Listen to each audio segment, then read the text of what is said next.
balki sizni fikringiz hech qachon sizga bo'lmagandir. Buni endi sizdan yashirisha olmaydi. Xullas, maslahatli gap bor.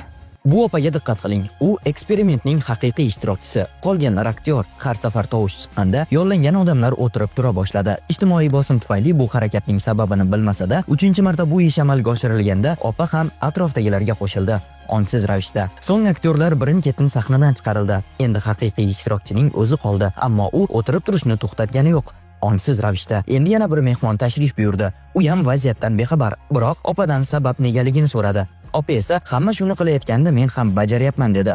Ongsiz ravishda o'tirib turayotganlar bittadan 2taga, 2tadan 5taga ko'paydi. Bandwagon effekti deb ataladigan tajriba orqali o'zimizga oyna tutishimiz mumkin.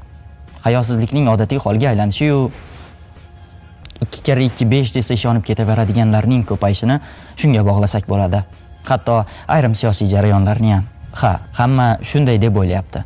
Lekin rostdan ham hamma to'g'ri bajaryaptimi yoki siz shunchalik oqimga qarshi suzishdan qo'rqasizmi? O'zingiz uchun aniqlashtirib oling demoqchiman.